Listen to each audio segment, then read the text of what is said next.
Have you ever sat across the table from someone you care about, or stared at a text message on your phone and realised you are completely, totally exhausted by the effort it takes to love them?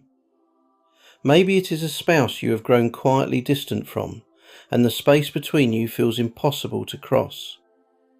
Maybe it is a friend who keeps disappointing you, or a family member who seems to drain the absolute life out of you every single time they call. You still care about them, you do not want the relationship to fail, but the love you once felt effortlessly has slowly hardened into something that feels much more like a heavy obligation than a genuine connection. You are tired of trying to love well and still feeling like you are failing at it. But what if the problem is not that you have stopped loving them? What if the problem is not that the relationship is broken beyond repair? What if the real issue is that you have been trying to love people with a feeling instead of a decision? Feelings run out. They always do. You cannot sustain a decades-long relationship on the adrenaline of early affection. But decisions do not have to run out. Over the next few minutes, we are going to look at what love actually is when the warmth fades.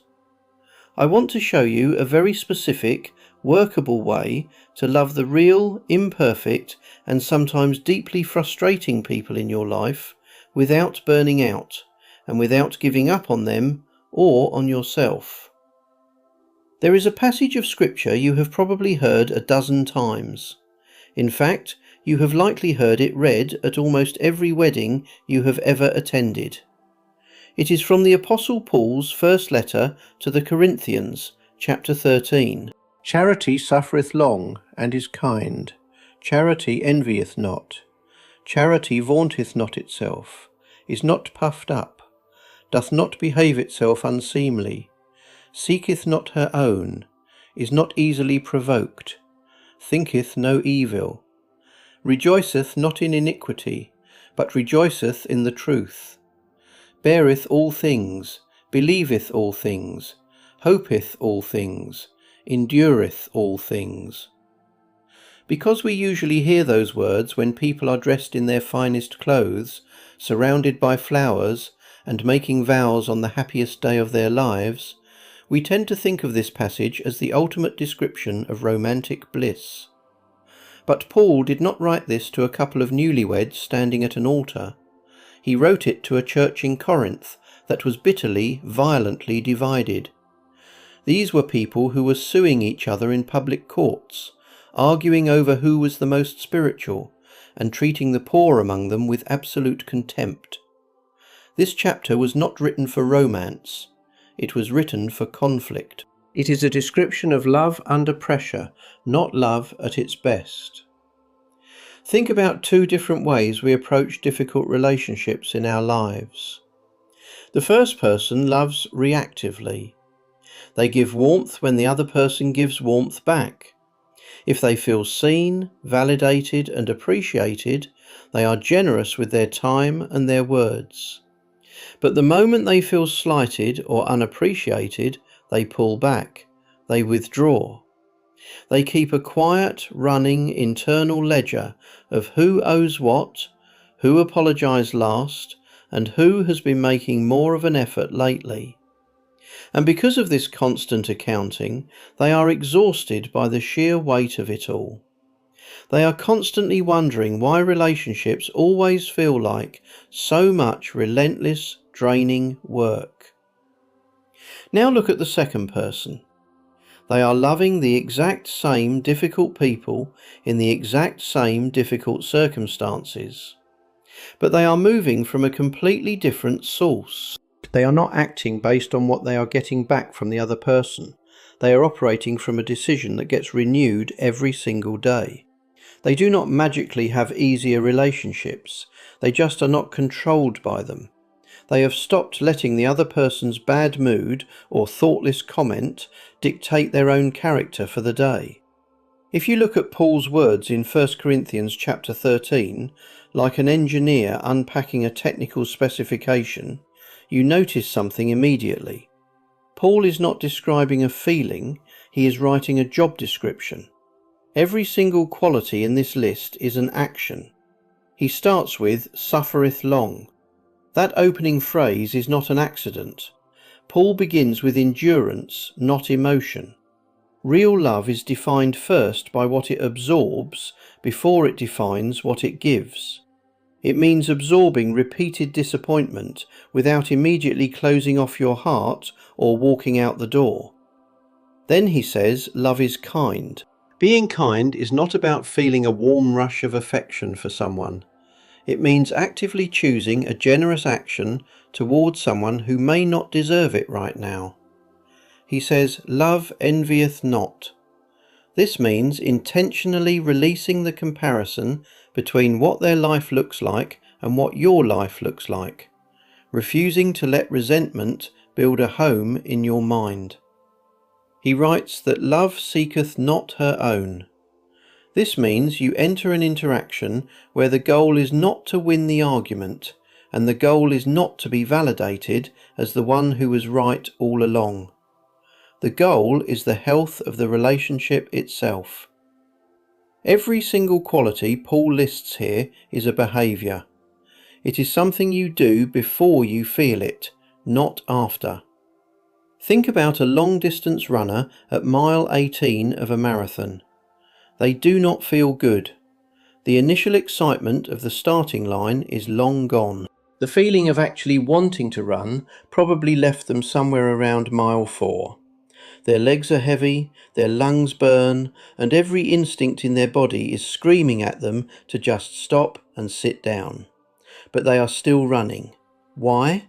Because they decided before the race started that they would finish. The decision made in the good moment is what carries the action through the hard moment. They do not need to feel like running in order to keep putting one foot in front of the other. The commitment was made before the pain arrived, and the discipline is what carries them through when the feeling of inspiration is completely absent. Loving a difficult person works the exact same way. Let's look at a few common signs that you might be running your relationships on feeling instead of decision. Perhaps you pull back emotionally the very second someone disappoints you. You retreat into yourself, giving them the silent treatment, and withhold your affection until they jump through enough hoops to earn it back. That does not mean you have stopped loving them or that the relationship is over. It means your love is reacting to their behaviour instead of standing on its own foundation. Maybe you find yourself keeping score without even realising it. You know exactly how many times you have reached out first this month, or how many times you emptied the dishwasher while they sat on the couch looking at their phone. That does not mean your relationship is doomed. It means you have turned love into a transaction, waiting to be paid back for every good thing you do. Or perhaps you feel completely drained in your relationships, far more drained than giving. You have started avoiding the conversations that desperately need to happen because you do not feel ready to be kind yet. That does not mean you are a bad friend or a bad spouse. It means you are waiting for a feeling of warmth to authorize an action of obedience. And here is where most of us get it wrong. We read 1 Corinthians chapter 13 and we use it as a mirror, but we point it in the wrong direction.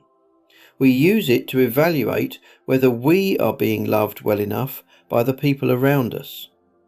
We look at the list and ask, is my spouse suffering long with me? Is my friend being kind to me?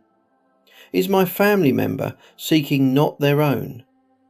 We wait to feel the qualities in the list before we act on them ourselves. But Paul's construction is entirely behavioural.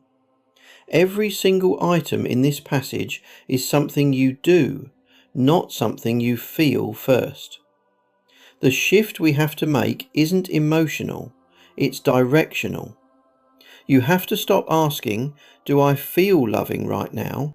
And you have to start asking, what does love do next? If we want to actually live this out, we can use the very qualities Paul lists as our framework. First suffereth long. The practical step here is to stop keeping the score. In 1 Peter chapter 4, we are reminded that charity shall cover the multitude of sins.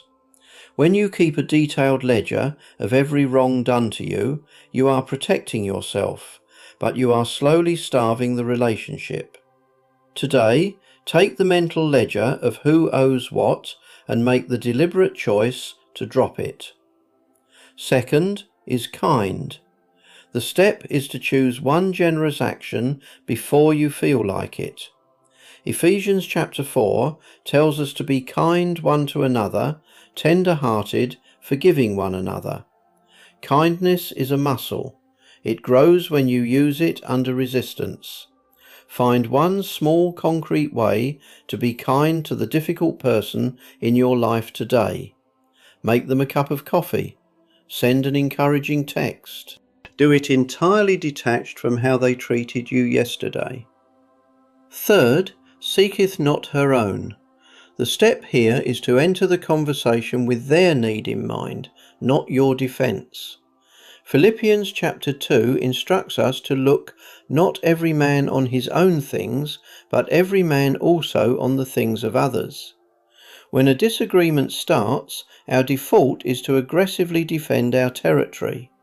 Instead, ask yourself what the other person is actually afraid of losing in this moment. Listen for their underlying need, rather than just preparing your next argument while they speak. Fourth is not easily provoked. The practical step is to build the pause before the response. James chapter 1 gives us clear instruction. Let every man be swift to hear, slow to speak, slow to wrath. When that person says the exact thing they know will get under your skin, you do not have to take the bait. You can choose to insert a 3-second pause before you open your mouth. In that pause, you stop reacting and you start deciding. When you begin to practice love as a decision rather than a feeling, something profound happens. This isn't something you force anymore, you simply change your posture. It is not that your relationships suddenly become perfectly easy, or that difficult people miraculously become a joy to be around. What changes is that you stop being at the mercy of how they behave. You become the consistent one. You become the anchor in the room. And that consistency, over time, is what actually changes the atmosphere of your home, your friendships, and your family. Real love is not about the warmth you feel. It is about the choice you make. It is not about keeping the score. It is about clearing the ledger. It is not about finding the perfect person. It is about practicing the perfect endurance. If you are ready to make a decision today about a difficult relationship in your life, I want you to leave a comment below, starting with the words, "Lord, I choose to love," and name the specific relationship where you are making the decision to endure, even when the feeling has faded. Let this be your personal declaration that love is an action you will take, not just an emotion you will wait for. Then, if you know someone who is struggling right now, who is tired and feeling like they are failing at loving the people in their life, please share this video with them today. We create these moments to help you find clarity and strength in the truth of Scripture. Subscribe if you want to keep walking this path with us. I am praying for you as you make the decision to love today.